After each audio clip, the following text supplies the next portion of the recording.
Where we start our story is basically following a young lost girl from a conservative family in late 60s Los Angeles who goes to a party and becomes intrigued by an enigmatic young man called Charlie.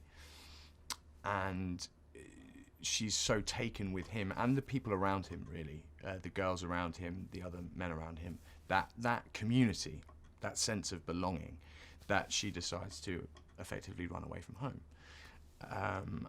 Our story then follows her mother and father and their friend, who is a police detective played by David Duchovny, Hodiak, who understandably are very swiftly seeking to track her down as she's a very young girl. And in that way, it's a very simple paradigm of the stories of a lot of the genuine Manson followers, if you will. And yeah, that's kind of where we start.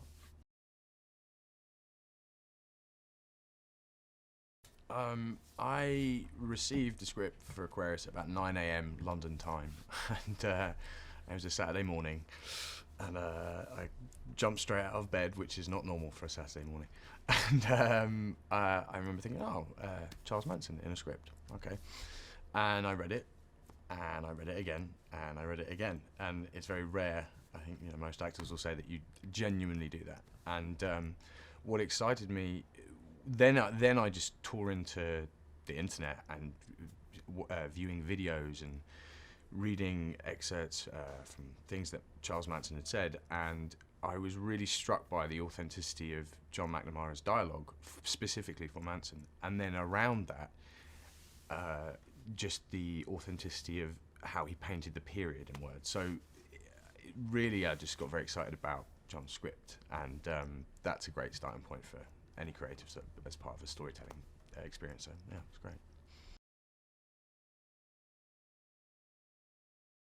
Yeah, I think the important thing, specifically in this project, is to see it as playing a character, sort of allowing for the artistic license of playing a real person in a fictional story. It, as an actor, you really go back to basics with any role, and you research as much as you can about the biography of the person you're playing and how that fits with the stories that are being told by the writers and the producers.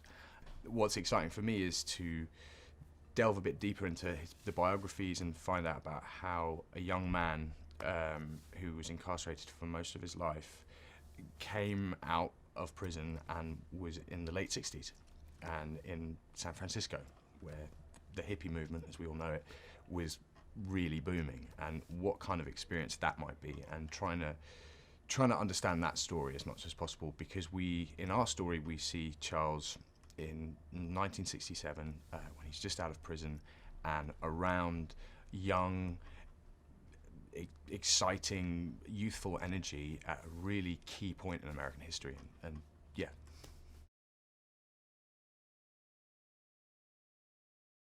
I think whatever your perspective on the truth of the crimes and the court case, it is very well documented that he had a passion for persuasion. You can see that there's some very specific examples there of him persuading people to his point of view.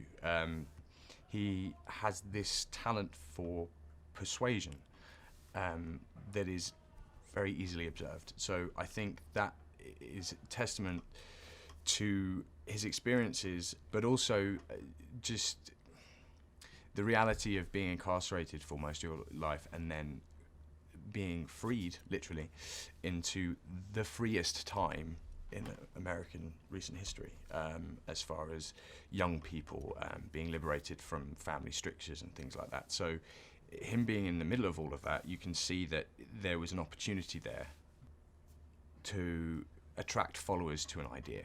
A lot of gurus in Haight-Ashbury and things like that.